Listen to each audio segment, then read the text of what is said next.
hosté, nastává okamžik historicky prvního předání ceny Jakuba Jana Ryby.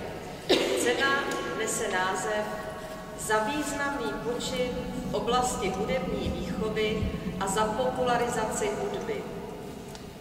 Dovolte mi nyní požádat, aby se předání ceny ujala za Ministerstvo školství paní Zdeňka Kšírová.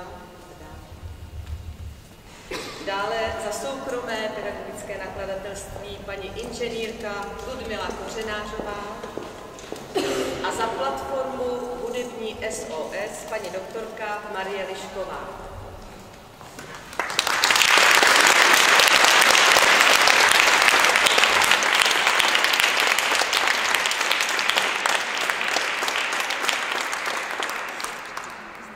První držitelka této ceny je dlouholetá učitelka hudební výchovy, působí na základní škole generála Fajtla a na gymnáziu Org v Praze. Je žádanou lektorkou v mezinárodním měřítku. Žádají ji v evropských zemích, ale žádají si ji jako lektorku kurzu pro učitele také v Číně, v Austrálii a ve Spojených státech. Držitelkou první ceny Jakuba Jana Ryby je paní doktorka Lenka Pospíšilová.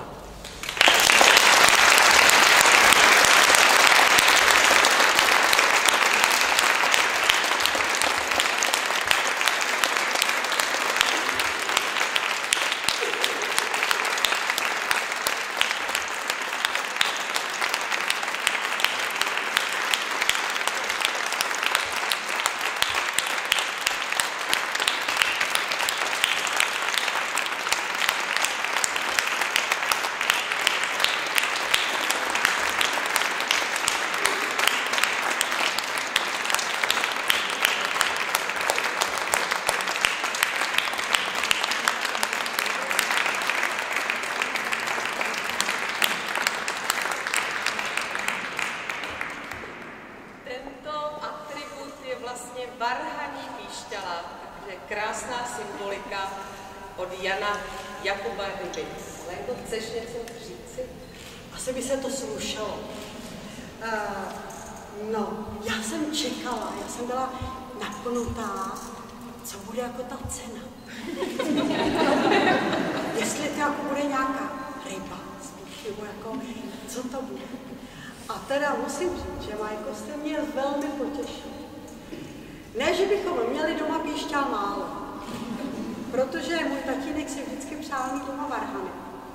Tak doma vytvořil varhany s píšťalami, dřevěnýma, kovovýma, měděnýma, i s pedály, takže maminka a tatínek hrají doma na varhany.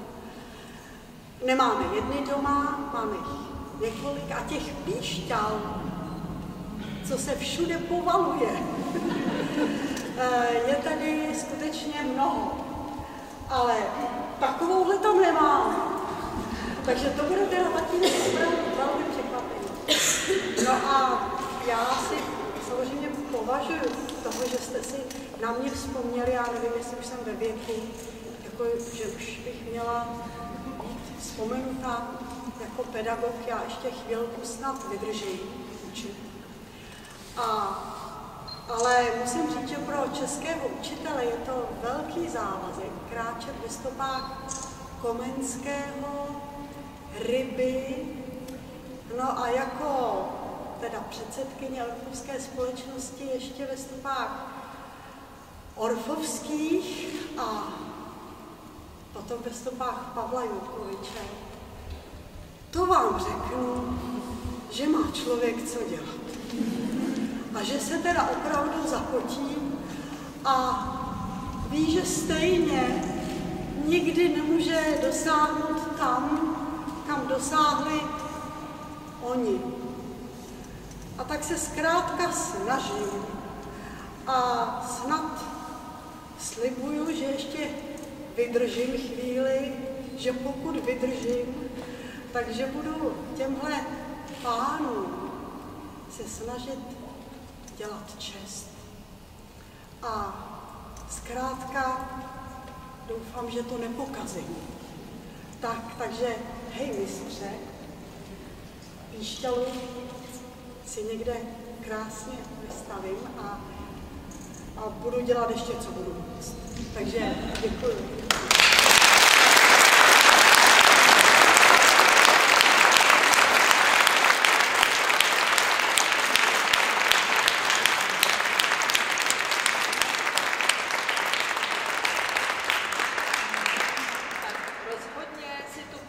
Nedostala proto, aby se teď na ní koukala, to je úplně jasné. A určitě je krásné, jak Lenka vzpomenula na tu minulost. Ona hraje. Ale o to nemůžete přijít. Nevíš, co je to za to? Kdy měl někdo absolutní sluch? Nemá někdo? Tak, Géčko.